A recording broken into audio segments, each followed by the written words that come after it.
You are a YouTube fan of this guy, 13 years of making videos, the creator and host of Game Theory, MatPat, or MatPat. He announced he's retiring. A big day for retirements today. On March 9th, I will be hosting my last Theory episode, at which point I'll be handing off the channels to someone else. Welcome to Game Theory, gaming's tangential learning experience. Scariest game of all creation. Probably never heard of it. It's called Five Nights at Freddy's. Here we go. What was that? Gee, Sleepy Joe, that's Freddy Fazbear. That sound means he's getting closer to the office. Why can't we just leave this pizza place? Can't we just get some ice cream? Because, Joe, that's the whole point of the game. You can't leave. That's what makes it scary. Guys, can you keep it down? I'm trying to concentrate. Geez, MatPat, you're using a lot of power. You wouldn't last 1 minute playing 2020 mode, which I totally beat on my first try, by the way. Donald, you're so full of it, you probably died during the night one phone call. But MatPat, you should be checking cams more to make sure Foxy stays in Pirates Cove. Mr. President, you might know about foreign policy, but Five Nights at Freddy's, it's kind of my territory. Sit back, watch how the master does it. Freddy Theory, I arranged a live stream with some fellow FNAFers to close the book on the series. And what happened was something that none of us expected. We have internet. We have it, we're back. Wait, it's at this first location, the diner, where the whole story begins. Submitted for the approval of the Game Theorist Society, this is the true tale of Five Nights at Freddy's.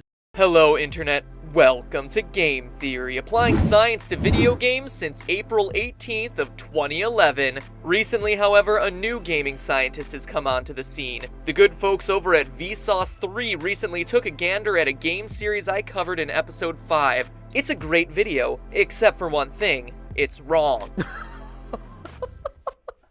to my voice in that. Oh, I'm so proud that I finally hit puberty, like 7 years into making these videos. God, putting on its head. Think about how traumatic it'd be if you were a kid and you were at Disneyland and then saw Mickey Mouse suddenly take off its head. It would blow your mind. But we all know that there's no murder happening. It's just employees going about the daily grind. In fact, that's why Purple Guy is purple. In the Atari-style games, shadows are represented not with black, but with purple, as indicated by the shadows cast by the animatronics on stage. That's why Shadow Freddy, Shadow Bonnie, and even the innocent employee in the dark back room, the shadowy purple guy, are such an unusual color. Oh, hey, Matt. Oh, hey! You? It's me, Robert. We sat next to each other for like 3 semesters in college. Yeah, Richard. Robert. Robert, yep. How have you been? What are you up to these days? Done with college, I presume? Technically no, since I'm a professor now.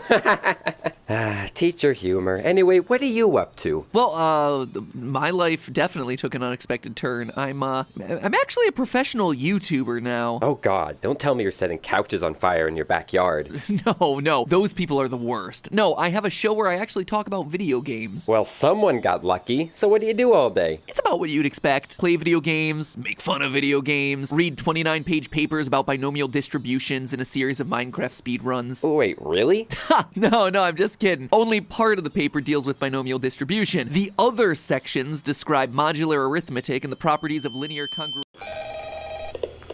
Hello? Oh, hello, and welcome to the new and improved Five Nights at Freddy's 2 video. I'm here to answer any questions the game may have left unanswered. The game's developer, he's a pretty tricky guy. Don't worry, though, we'll get everything cleared up. Oh, and watch out for the puppet. This video will most likely contain a comment section full of YouTube commenters aggressively arguing over the merits of organized religion. Viewers of this video, you're good to go. But readers who dare to go below the fold, your discretion is advised.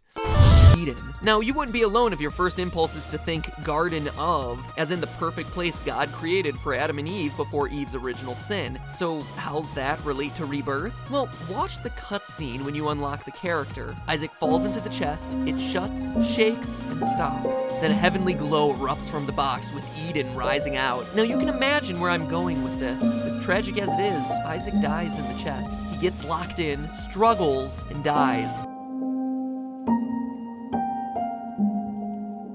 I want to make sure everyone knows about my baby. Mrs. J, we must make this a binding agreement. Jesus, the thing was done. Now there's no going back for anyone. It's too late now for feeling torn. There's a pact been sealed. There's gypsies in the wood and they've been watching you. They're gonna take your baby away. There's gypsies in the wood and they've been calling you. That's why it shatters my heart to tell you that on July 4th, Ronnie was found dead, a victim of suicide. We found out 2 days later. We had been communicating about a project that he was editing on. He went silent for a couple days, and so we went to his apartment to check up on him, only to be met with a coroner's notice. The next day, Stephanie and I were in the hospital about to have our first baby. Is the last time that I'll be saying those words officially on this channel. Loyal theorists, how do you say goodbye? 13 years ago, I made you this promise. Do you want to know more about the games you love without having to put in any work of your own? Here we are today, 3,000 videos of tangential learning later. How do you sum all that up?